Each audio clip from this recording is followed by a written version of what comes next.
Kau cinta kepada pangkat dan jabatan, silahkan. Kau cinta kepada harta benda, silahkan. Kau cinta kepada anak keluarga, tafadhal.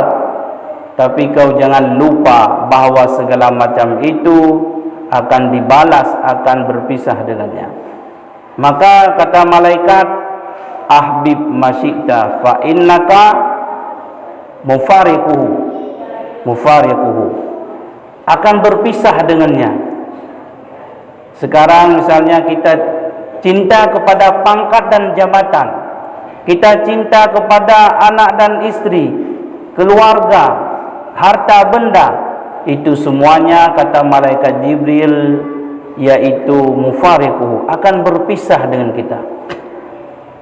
Dalam riwayat yang lain, bila kita telah meninggal dunia, nanti ada 3 perkara yang menghantarkan kita ke alam barzakh, ke pusara. Apa itu 3 perkara? Yang pertama keluarga, yang kedua harta kita, yang ketiga adalah amalan kita, baik amalan yang baik maupun amalan yang jahat. Itu akan diikuti sampai ke pusara.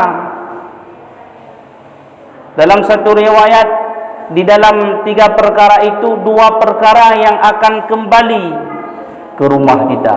Siapa dia? Yaitu keluarga dan harta. Misalkan anak, istri, keluarga, handai, taulan dan sebagainya, setelah menghantarkan kita, dia kembali. Kemudian yang kembali lagi adalah harta kita. Apakah motor, mobil kita juga kembali.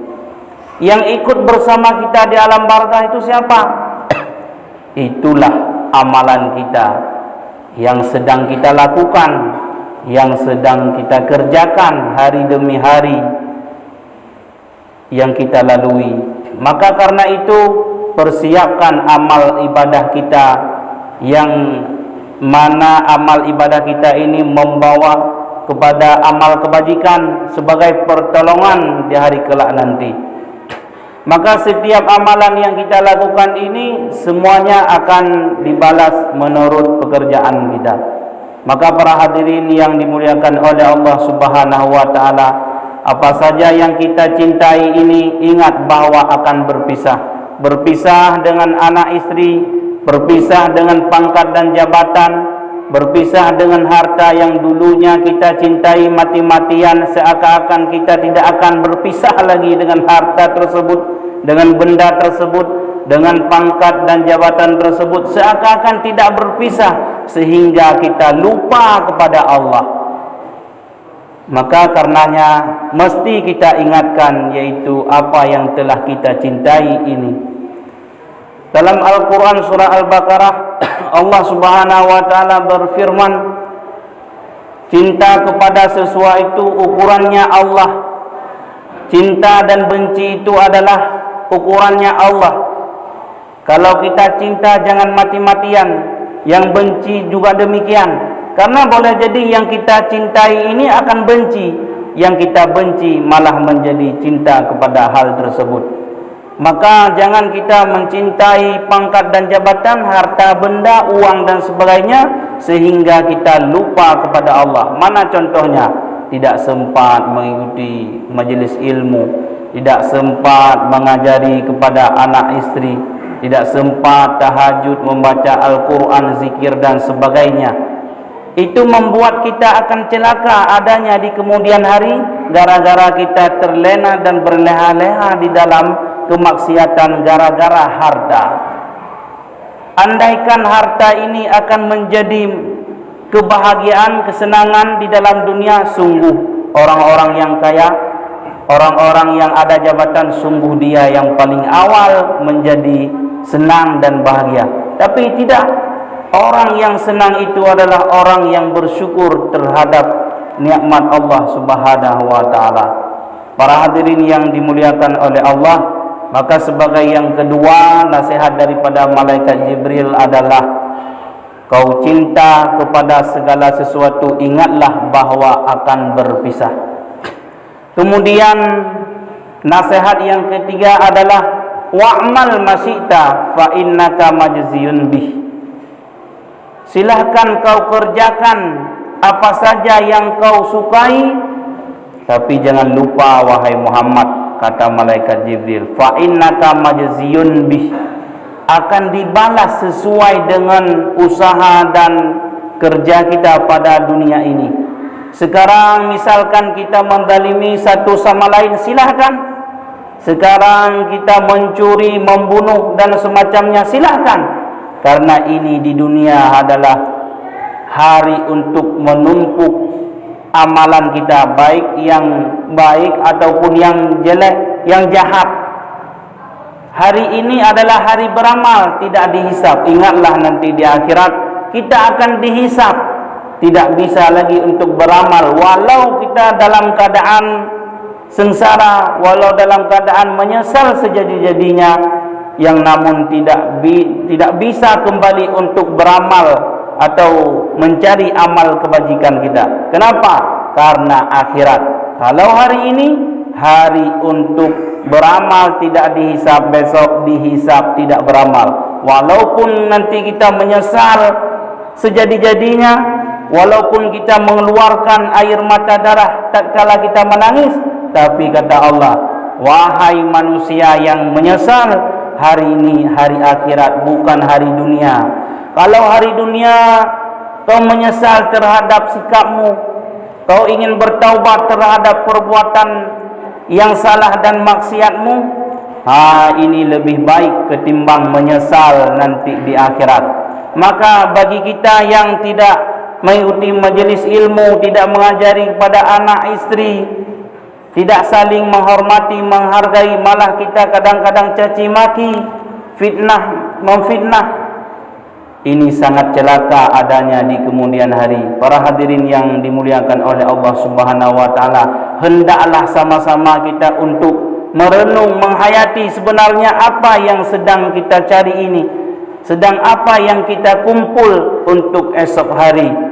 Maka karena itu para hadirin yang dimuliakan oleh Allah Subhanahu wa taala, mari kita tafakkur di tengah malam, sebenarnya sedang apa yang kita cari, kita kumpul untuk bekal hari nanti. Kita harus mengingat, harus meyakini bahwa kehidupan ini akan berakhir dengan kematian, kemudian berawal nanti di alam barzakh, segala macam akan ditanyakan kepada kita. Maka karena itu mari sama-sama kita merenungkan, menghayati sedalam-dalamnya. Andaikan saya besok lusa meninggal atau 1 jam kemudian kita akan meninggal, apa yang kita persiapkan menghadapi ilahi Rabbi? Ini perlu kita introspeksi diri, membuat evaluasi sebenarnya apa yang telah kita siapkan. Maka karena itu para malaikat Jibril mengatakan kepada Muhammad, ya Muhammad, wa'mal masyita fa innaka majziyun bih. Sekarang kita senang, tidak salat, tidak puasa, tidak zakat, tidak haji, tidak menuntut ilmu, tidak zikir, tidak membaca Al-Quran, tidak tahajud, tidak pernah mengingat mati. Ingatlah nanti di akhirat kita akan menyesal. Tetapi kalau kita mempergunakan pada tempat yang diridhai oleh Allah Subhanahu wa taala, kita akan menjadi senang dan bahagia. Maka karena itu mari kita mengingat kepada 3 perkara daripada malaikat Jibril. Pertama, wa'mal masyita fa innaka majziyun bih. Yang kedua, ish masyita fa innaka mayyidun. Ahbib masyita fa innaka mufariquhu. 3 perkara ini menjadi nasihat terbesar bagi kita untuk kita mengintrospeksi diri, mengayomi, menghayati dan sebagainya, agar kita tidak menjadi orang yang menyesal. Karena orang yang paling rugi nanti di akhirat adalah orang yang menyesal. Kenapa menyesal? Dia mengingat waktu di dunia ada kesempatan, ada kesehatan, tidak pernah dia mempergunakan kesempatan dan kesehatan yang diberikan oleh Allah untuk dirinya sendiri.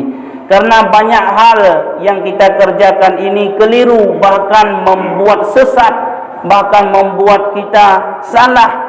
Walau kadang-kadang kita sudah beribadah, tapi coba kita bayangkan ibadah kita ini sudah sah, Sudah benar Al-Fatihah kita, tasyahud kita, wudu kita, cara bersuci kita bagaimana? Apakah kita sudah benar atau masih dalam keliru? Kadang-kadang ada orang yang berkata seperti ini, untuk apa kita belajar ilmu agama? Yang penting kita ada salat, ada puasa, ada bersedekah. Ini pernyataan yang sangat keliru. Kenapa? Karena dalam sebuah kitab dijelaskan, wa kullu man bighairin ilmin ya'malu a'maluhu marratun la tuqbalu. Barang siapa yang beramal beribadah kepada Allah Subhanahu wa taala sementara dia tidak mengikuti majelis ilmu, ini di hujung matan kitab mardudatun la tuqbalu, ditolak amalan seseorang tersebut. Kenapa? Karena dia banyak hal yang membatalkan, yang celaka di kemudian hari dia tidak tahu. Contoh, di saat kita berwudu di mana air mustakmal, di saat kita berdiri betul, di saat kita takbiratul ihram, membaca Al-Fatihah dan sebagainya, kadang-kadang masih banyak yang keliru, bahkan dapat membatalkan salat kita. Kalau salat kita batal sementara kita tidak tahu, walaupun salat sama seperti orang tidak salat. Karena wujuduhu ka'adamihi, istilah tauhid. Adanya salat, adanya wudu, adanya puasa, adanya zakat, adanya semuanya ka'adamihi, seperti tidak ada. Kenapa? Karena ada hal yang dapat membatalkan ibadah kita tapi kita tidak tahu. Maka oleh karenanya Allah telah memberikan kepada kita kesempatan dan kesehatan, silahkan kita mempergunakan. Jadi saya rasa hanya sekian dan demikian. Terima kasih atas segala perhatian, mohon maaf atas segala kekurangan. Sekarang kita masuk dalam 5 rukun doa al-khutbah.